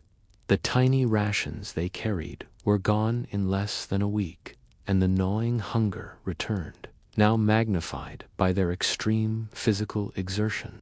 A fierce blizzard descended upon them, pinning them down for days without shelter. It was during this storm that the first members of the party began to die, succumbing to a fatal combination of exhaustion, starvation, and hypothermia. One by one, they would simply sit down in the snow, unable to go on, and quietly slip away. Their companions, too weak to help, could only watch, huddled together against the freezing wind, surrounded by the bodies of their fallen friends and family. The survivors faced a choice that exists at the very edge of human experience. They could lie down and die alongside the others, or they could do the one thing that might keep them alive. With prayers, tears, and trembling hands, they made their decision. To survive, they would have to consume the dead. The final taboo had been broken, not out of madness or savagery, but out of the cold, desperate calculus of survival. The act, once committed, became a grim and necessary routine. There was no savagery in it, only a profound and soul-crushing sorrow. They averted their eyes from each other as they took the flesh that had been cut from their fallen companions, meat that was carefully labeled so that no one would have to consume their own kin. Some later recalled that they were emotionally numb, operating in a state of dreamlike detachment, their minds unable to fully process the horror of what their hands were doing. It was the only way to endure the unendurable. With this gruesome sustenance, the small group found the strength to continue their journey. They pressed onward, climbing over snowdrifts as tall as houses and navigating through dense, frozen forests. The landscape remained a brutal and unforgiving enemy. The days were a monotonous agony of slogging through deep snow, and the nights were spent huddled together for warmth. The silence broken only by the chattering of teeth and the quiet weeping of those who had lost a father, a husband, or a child in the snow behind them. The journey was a slow process of attrition. More members of the party succumbed to the relentless cold and exhaustion. Yet the survivors held on, driven by a primal instinct to live and by the thought of the families they had left behind at the camps. The women in the group proved to be remarkably resilient, enduring the hardships with a quiet fortitude that amazed the men who traveled with them. They pushed forward, one agonizing step at a time. After 33 days of wandering in the frozen wilderness, having endured more than any human should, they finally began to descend from the high mountains. They were no longer people. They were walking skeletons, gaunt figures with frostbitten limbs and hollow, haunted eyes, their clothes little more than frozen rags. They stumbled through the foothills, their minds delirious from starvation and trauma, barely aware that the ordeal was nearing its end. Eventually, they staggered into a Miwok Native American camp. The villagers were initially terrified by the sudden appearance of these skeletal, wild-eyed figures, but seeing their desperate condition, they offered them what little food they could spare: acorn bread and dried berries. For the survivors, it was the first real food they had tasted in over a month. They were saved. Of the 15 members of the Forlorn Hope who had walked out of the camp in December, only 7 had made it out alive. 5 women and 2 men. They were the first survivors of the Donner Party to reach the safety of California. Their journey had been a descent into a snowy hell, and they would carry the scars, both physical and psychological, for the rest of their lives. But their survival meant more than just their own lives. They brought with them the horrifying news that dozens more people, including many young children, were still trapped at Donner Lake, starving and on the brink of death. The fledgling American settlements in California, which had been largely unaware of the party's plight, were suddenly jolted into action by this tale of unimaginable suffering. The ordeal of the Forlorn Hope was over, but for those still waiting in the camps, the final, most gruesome chapter was just beginning. The news brought by the Forlorn Hope sent a shockwave through the small, scattered American settlements of California. The tale of suffering was so profound, so utterly horrifying, that it spurred a reluctant and difficult rescue effort. Men from Sutter's Fort and other communities volunteered, pooling together what meager supplies and money they could find. In early February 1847, the first of 4 relief parties, a small group of 7 rugged men, set out to cross the Sierra Nevada from the west, a heroic but perilous journey into the very heart of the winter that had trapped the pioneers. Their trek over the mountains was an ordeal in itself. They battled blizzards, deep snowdrifts, and the constant threat of avalanches. Several times they were forced to turn back or wait out storms, all the while knowing that with each passing day, the chances of finding anyone alive in the camps grew slimmer. They carried heavy packs of dried meat and flour, a precious cargo that represented the only hope for the starving immigrants. After weeks of struggle, on the 18th of February, the rescuers finally crested a ridge and looked down upon the frozen expanse of Truckee Lake. The scene before them was one of chilling silence and desolation. The landscape was buried under more than 20 feet of snow. All they could see of the camp were the tops of a few crude cabins, barely visible, with faint wisps of smoke curling from their snow-covered roofs. It looked less like a camp and more like a graveyard. As they approached, a skeletal figure emerged from a hole in the snow. It was a woman, her face gaunt, her eyes wide with a mixture of disbelief and madness.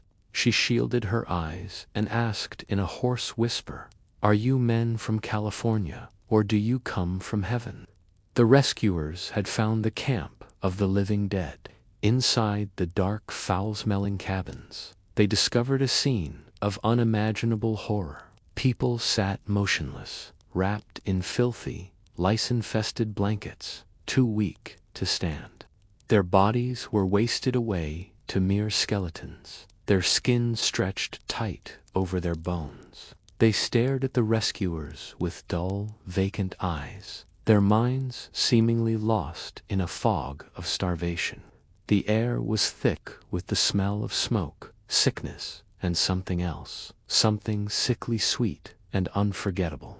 Frozen bodies were stacked outside in the snow, like cordwood, and inside, the rescuers saw grim evidence of the unspeakable acts that had been necessary for survival. The rescuers were overwhelmed. They had brought food, but not nearly enough to feed everyone and sustain a long journey back. They quickly realized they could not save everyone at once. They had to make an impossible, agonizing choice. Who would they take, and who would they leave behind? They decided to prioritize the children, selecting 23 of the survivors, who seemed strong enough to endure the trek out of the mountains. The departure was a scene of heart-wrenching tragedy. Parents, too weak to travel, watched as their children were led away by strangers, sobbing as they disappeared into the snow, with no guarantee that they would ever see them again. The rescuers left the remaining survivors with a small cache of food and a promise to send back help as soon as they could. For those left behind, the brief flicker of hope was now replaced by an even deeper despair, as they were once again alone, waiting for a salvation that might never arrive. Over the next 2 months, a desperate and chaotic series of rescue efforts continued. The second relief party to reach the camps was led by a man driven by a powerful and personal motivation, James F. Reed. Reed had been controversially banished from the party months earlier, before they reached the mountains, for killing another man in a fight. After making his own way to California, he had tirelessly worked to raise money and volunteers to go back for the family he had been forced to leave behind. When Reed and his party arrived at the lake in early March, they found the situation had grown even more grim. The meager food left by the first relief party was gone. Of the people left behind, several more had died, and the survivors were delirious, hovering on the very edge of death. The taboo of cannibalism, once a last resort, had become a routine necessity for those who remained. The rescuers gathered 17 of the strongest survivors, mostly women and young children, and began the perilous journey back over the pass. But the mountains were not finished with them. On the return journey, a ferocious blizzard, later known as the starvation storm, descended upon the group, trapping them for days in the snow with almost no food or shelter. The brutal storm claimed several lives, and in a horrifying turn of events, the rescuers themselves were forced to consume the dead alongside the survivors they had just saved, just to stay alive. The rescue mission had turned into its own miniature version of the original nightmare. Amidst this horror, however, was a moment of profound reunion. Against all odds, James Reed had found his wife, Margaret, and their children still alive in the camps. He was now leading them out of the mountains, his family battered but intact. It was a small miracle in a sea of overwhelming tragedy, a testament to his relentless determination to return for them. Close behind them was the third relief party. This group, led by 2 mountain men named William Eddy and William Foster, found only a handful of survivors left alive at the lake camp. By now, the scenes at the camp were beyond ghastly, a place of death and desolation that would haunt the rescuers for the rest of their lives. They took the few remaining children and set out, leaving only a handful of people still alive in the mountains. This party then made its way to the separate camp at Alder Creek, where the Donner families themselves had been stranded. There, they found the party's leader, George Donner, lying on his deathbed. An infection from a hand injury had turned into gangrene, and he was too weak to be moved. His wife, Tamsin Donner, a former schoolteacher, was still relatively healthy and could have easily saved herself by leaving with the rescue party. The rescuers pleaded with Tamsin to come with them, to leave her dying husband and save her own life for the sake of her children, whom she had already entrusted to the party, but she refused. In an act of incredible devotion and love, she made the heartbreaking decision to stay behind. She would not abandon her husband in his final hours. She sent her children away towards safety and chose to remain in the frozen wilderness to face certain death alongside the man with whom she had begun the journey. In mid-April of 1847, a fourth and final group of men headed into the mountains. This was the salvage party, their grim task not only to rescue any final survivors, but also to recover the personal property and money that had been left behind in the camps, particularly the rumored wealth of the affluent Donner family. By this time, the spring thaw had begun, and the thick blanket of snow that had hidden the full extent of the horror was beginning to recede. What they found was a scene from a nightmare. As the snow melted, it revealed a landscape of unimaginable carnage. The ground around the cabins was littered with the half-eaten remains of the dead. Human bones scattered amongst the filth and debris of the winter encampment. The water from the melting snow was tainted, and the air hung heavy with the smell of death and decay. It was a place that felt profoundly and permanently cursed. They scoured the abandoned shelters at the lake, finding them empty, and then made their way to the Donner camp at Alder Creek. There they found the body of George Donner, who had finally succumbed to his infection. Tamsin Donner was nowhere to be found. Believing everyone to be dead, the party began gathering belongings before preparing to leave. But then they made one final, shocking discovery back at the lake camp. There was one person left alive. Huddled in one of the filthy cabins, surrounded by the dismembered bodies of his former companions, was a German immigrant named Louis Kesselberg. He was alone, half mad from starvation and months of complete isolation. Kesselberg's survival made him an immediate object of intense suspicion and revulsion. The members of the salvage party, seeing him as a ghoul living amongst the dead, were convinced he had murdered Tamsin Donner, who was last known to be heading towards his cabin after her husband died. They interrogated him, accusing him of killing her for the money she was rumored to be carrying. Kesselberg, delirious and traumatized, gave a confused and harrowing account, claiming that Tamsin had arrived at his cabin during a storm and had died of starvation. He admitted to eating her remains to survive, but fiercely denied having killed her. His story was met with disbelief, and the dark rumors would follow him for the rest of his life, branding him as the villain of the Donner tragedy. With the recovery of Louis Kesselberg, the long ordeal in the Sierra Nevada was finally over. The last survivor was brought out of the mountains at the end of April, nearly 6 full months after the party had first been trapped by the snow. The nightmare in the White Prison had concluded, but the story was far from finished. Of the 87 men, women, and children who made up the Donner party that was trapped in the mountains, only 48 survived.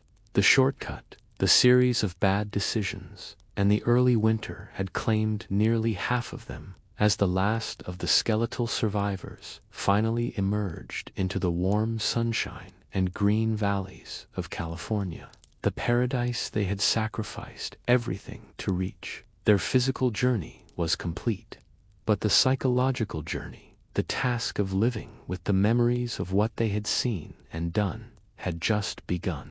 As the survivors began their slow and difficult integration into the world of the living. Their story began its own journey, spreading east across the continent with the speed of a prairie fire, carried by letters, official reports, and word of mouth. The tale of the Donner Party became a national sensation. Newspapers in San Francisco, St. Louis, and New York seized upon the account, recognizing it as one of the most shocking and compelling stories to have ever emerged from the American frontier. The press, in the sensationalist style of the era, focused almost exclusively on the most lurid and gruesome aspect of the ordeal, the cannibalism. Headlines screamed of the cannibal horror of the Sierra, and articles were filled with grisly, often exaggerated, details. The complex human tragedy, a story of poor decisions, false promises, and incredible endurance, was flattened into a simple, shocking narrative of pioneers turning into monsters in the snow. This story struck a deeply unsettling chord in the American consciousness. At the very moment the nation was embracing the idea of manifest destiny, the belief in a glorious and divinely ordained expansion across the continent, the Donner Party offered a terrifying counter-narrative. It was a dark mirror held up to the pioneer spirit, revealing the thinness of civilization and the savage desperation that could lie just beneath the surface of the American dream. The westward trail was supposed to lead to paradise, not to a snowy hell where families were forced to consume their dead. Public fascination was intense and morbid. People were hungry for every ghastly detail. Who had been eaten? Who had refused? Were there acts of murder, as well as survival, cannibalism? Survivors, particularly the women and older children, were hounded for interviews, their personal trauma turned into public spectacle. They found themselves in an impossible position. They were objects of both pity and revulsion, hailed as heroes of survival, while simultaneously being judged for the unspeakable choices they had been forced to make. Within this public narrative, certain figures were cast into specific roles. James F. Reed, the man who had been exiled, was now largely seen as a hero. His tireless efforts to mount a rescue mission and his successful recovery of his family redeemed his reputation. Tamsin Donner, through her final act of devotion to her husband, was immortalized as a tragic heroine, a symbol of wifely virtue whose story provided a touch of romantic sorrow to soften the otherwise brutal tale. Louis Kesselberg, however, was cemented in the public imagination as the villain. He was accused in newspapers and popular accounts of not just eating the dead, but of murdering them for their flesh and valuables. Though no evidence ever substantiated these claims, he became a convenient scapegoat, a figure onto whom the public could project its horror and disgust. Meanwhile, the government and officials in California remained largely silent. With the Mexican-American War concluding and the United States poised to take control of California, the last thing authorities wanted was a story that painted the new territory as a death trap. There was no official inquiry, no formal investigation. The Donner Party was treated as a freak accident, an unfortunate anomaly whose dark details were best left unexamined. But the public could not look away, and the legend, stained with blood and myth, had already begun to take root. For those who lived through the nightmare in the Sierra, the journey did not end when they reached the warm valleys of California. In many ways, a new and more difficult journey had just begun. The lifelong struggle of living with what they had endured. The snows had melted, but the memories were frozen in time, etched into their minds with a chilling permanence. They had survived, but they had not escaped. Many of the survivors were children, forced to witness horrors that would shape the rest of their lives. They had watched their parents and siblings starve, and they carried the quiet trauma of the camps with them into adulthood. Some, like the 13-year-old Virginia Reed, proved remarkably resilient. She would later marry, raise a family, and write a detailed and poignant letter about her experience, providing one of the most valuable historical accounts of the ordeal. Yet, even in her composure, the shadow of that terrible winter remained. Others were not so fortunate. Mary Murphy, who was also a young teenager during the ordeal, lost nearly her entire family in the snow. She married soon after being rescued, but seemed to fade away, dying within just a few years, a quiet casualty of a grief and trauma too heavy to bear. The physical survival of the body did not always guarantee the survival of the spirit. No survivor, however, carried a heavier burden than Louis Kesselberg, branded as a monster and a murderer by the press and public opinion. He lived the rest of his life as an outcast. He sued one of his accusers for slander and, in a telling verdict, won the case but was awarded only $1 in damages, a legal victory that did nothing to restore his name. He opened a brewery in Sacramento and was reportedly haunted by the ghosts of the past, a lonely and reviled figure forever defined by his role as the last man found alive in that gruesome camp. Faced with this mix of morbid fame and social judgment, many survivors simply tried to disappear.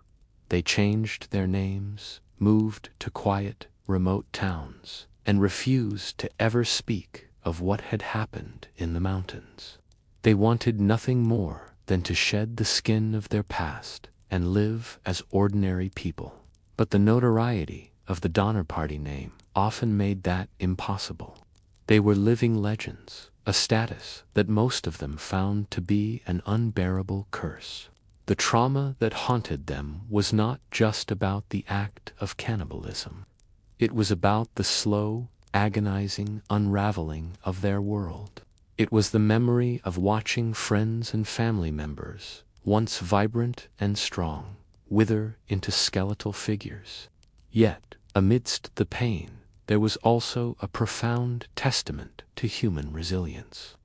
James Reed, who had lost and then regained his family, went on to serve in the Mexican-American War and became a prosperous and respected citizen of San Jose, California. He never shied away from his past, but worked to protect the reputations of his fellow survivors. Like many others, he proved that it was possible to build a new life, even on a foundation of unimaginable tragedy. The past was a part of them, but they refused to let it be all of them. The survivors moved on, but the land itself became a keeper of their memory. The Sierra Nevada, the beautiful and terrible mountain range that had been their prison, never forgot the Donner Party. The frozen lake, where they had starved and waited for a rescue that almost never came, was renamed Donner Lake. The high, treacherous pass they failed to cross became Donner Pass.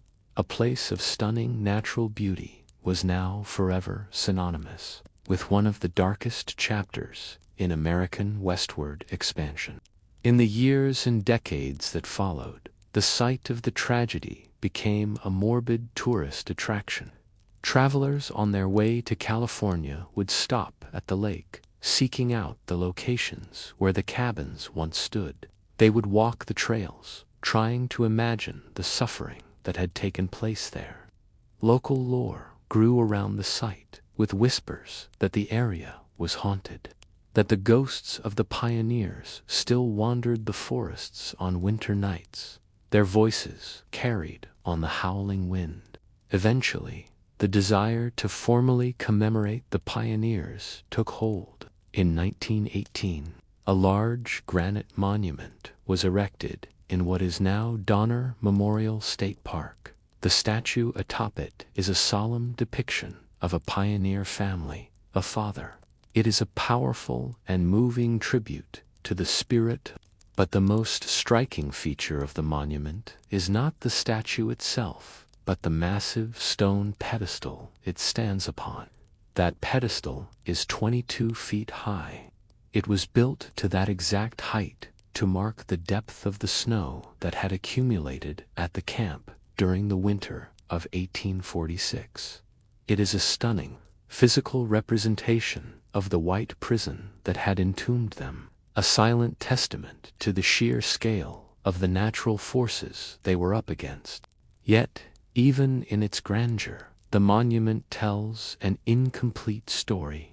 It is a memorial to courage and the pioneer spirit, but it is a sanitized memory, one carefully crafted for public consumption.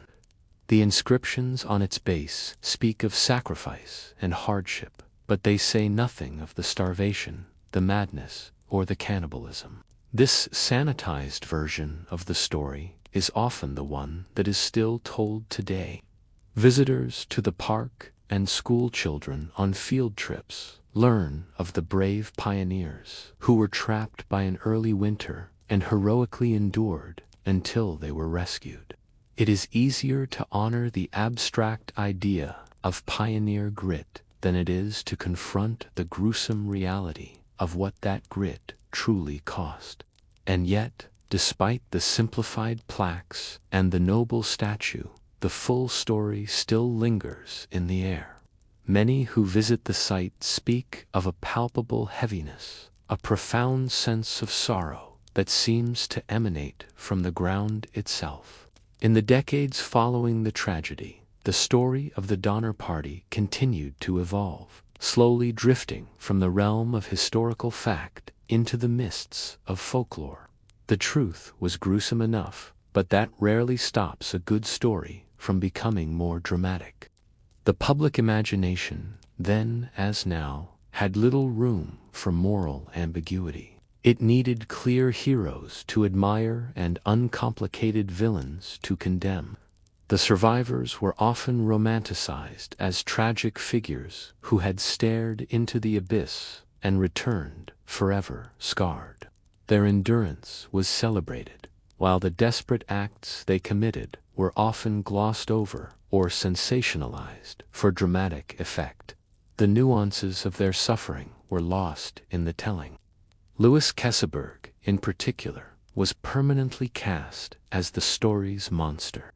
He became the central villain in the public consciousness, a ghoulish figure who was said to have preferred human flesh and murdered Tamsin Donner for her money. The story was also repurposed as a powerful cautionary tale. It became a lesson taught to schoolchildren and aspiring pioneers, a stark warning against the dangers of hubris and impatience. Don't take shortcuts became the simple, enduring moral of the story. The name Hastings Cutoff became infamous, a synonym for any promising path that leads directly to disaster. The story was used to teach a lesson, even if that lesson obscured the more complex human realities of the event. But this focus on the story's most shocking elements, the cannibalism and the supposed villainy, often served to mask the deeper, more mundane tragedy at its core, that the entire disaster was preventable. The members of the Donner Party did not die simply because of an early winter. They died because of a cascade of human errors. They died because they placed their faith in the arrogant promises of an inexperienced promoter, because of internal conflicts that shattered their unity, and because their initial wealth gave them a false sense of security. It is a story born from the nation's obsession with speed, progress, and the dream of reinventing oneself in a new paradise. It is a story about the collision between that powerful, optimistic myth of westward expansion and the brutal, indifferent reality of nature. The dream was that the continent could be easily tamed. The reality was that the continent could and would fight back with devastating force. Ultimately, the search for simple heroes and villains in the snow is a fruitless one. The truth is, there were none. There were only ordinary people, farmers, mothers, businessmen, and children, who were pushed far beyond the limits of human endurance. They made choices, some noble, some questionable, all of them impossible, in a desperate attempt to survive. And in those choices, they left behind not a simple lesson, but a complex and haunting question that still echoes from the mountains. What would you have done? Today, the story of the Donner Party stands as more than just a grim footnote in the history of the American West. It is a raw, uncomfortable, and enduring symbol that refuses to sit neatly in the gallery of noble pioneer tales. It is a story that still has the power to shock, to horrify, and to make us question the very foundations of the myths we tell about ourselves. The horror of the cannibalism is what we remember, but that was only the final, desperate act of a much longer tragedy. The true legacy of the Donner Party lies in everything that came before that final, terrible choice. It lies in the seductive allure of a shortcut, in the fatal trust placed in a leader who valued promotion over truth, and in the dangerous belief that ambition and determination alone are enough to conquer the wilderness. The story exposed the terrifying fragility of the American dream, showing how quickly the promise of a golden paradise could devolve into a frozen hell. And yet, in the midst of that collapse, there is another, quieter legacy, one of incredible endurance.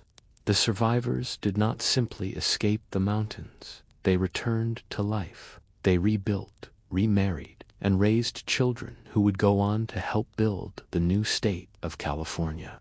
Some found prosperity, others found peace, but they all made a conscious choice to keep living, even when haunted by the ghosts of those they had lost and the memory of the choices they had made. Their lives were not defined by how they survived, but by the fact that they chose to. Still, the story continues to haunt us, because it leaves us with questions that history rarely dares to ask. What happens when the laws of society are buried under 20 feet of snow? What happens when every choice you have left is the one you swore you would never make? And if sheer survival is the only goal, does it still matter, in the end, how you achieved it? There are no easy or comforting answers to be found in the tale of the Donner Party.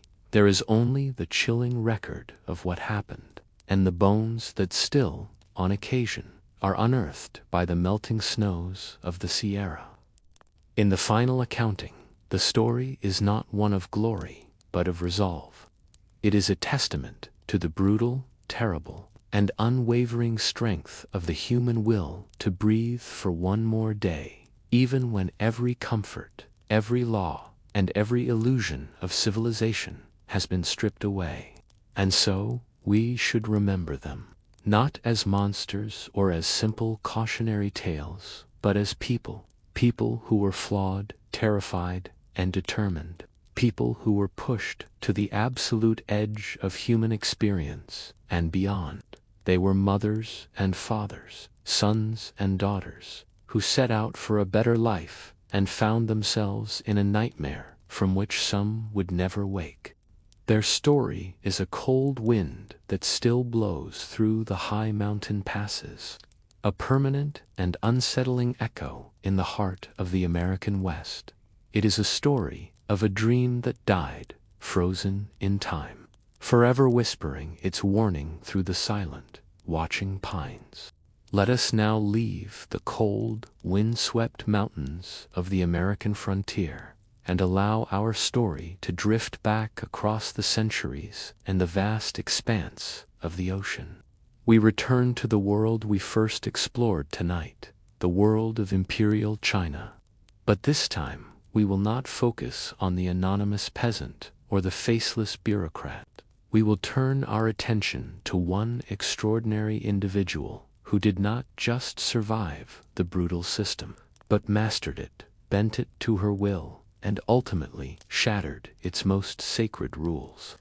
This is the story of Wu Zetian. She was not born into the imperial family. She was born in the year 624, during the early days of the glorious Tang dynasty, to the family of a high-ranking and wealthy chancellor.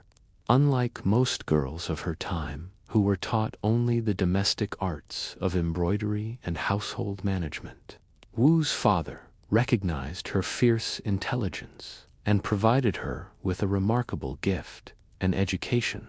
While other girls learned to be quiet and obedient, Wu learned to read, write, and study history, music, and politics. From a young age, she was captivated not by poetry or romance, but by the mechanics of power. She read stories of emperors, generals, and statesmen, absorbing lessons in strategy and statecraft. It was clear to all who knew her that she possessed a mind and an ambition that could not be contained within the traditional roles assigned to women. Her spirit was not one of subservience, but of command. By the time she was 14 years old, her fame for both her sharp intellect and striking beauty reached the ears of the reigning Emperor Taizong. She was summoned to the imperial palace in the capital city of Chang'an to join the emperor's vast harem. She was given the relatively low rank of a fifth-grade concubine, a talented lady. In a court filled with hundreds of beautiful and ambitious women, she was just one of many, a small star in a glittering galaxy, and she rarely captured the emperor's full attention. But Wu was a patient and brilliant observer. She did not waste her time on petty jealousies or vying for fleeting moments of the emperor's favor. Instead, she watched. She studied the intricate web of alliances and rivalries that defined court life. She learned who held the true power, how favors were won and lost, and how a single careless word could destroy the most powerful minister. She was a student in the world's most dangerous classroom, and she never forgot a lesson. As Emperor Taizong grew old and his health began to fail, Wu Zetian knew that a grim fate awaited her. According to imperial custom, all of the late emperor's concubines who had not borne him a son were to be sent away to a Buddhist monastery. Their heads would be shaved, and they would live out the remainder of their days in prayer and seclusion, their connection to the world severed forever.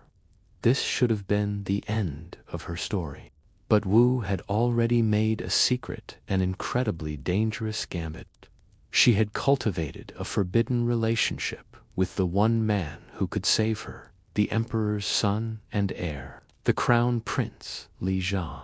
It was a move of breathtaking audacity and foresight. When the old emperor finally died, and the doors of the convent were closing behind her, she knew it was not an end, but merely an intermission. Her climb to power had only just begun. Her exile in the convent was, as she had planned, remarkably brief. The new emperor Gaozong had not forgotten the brilliant woman from his father's court.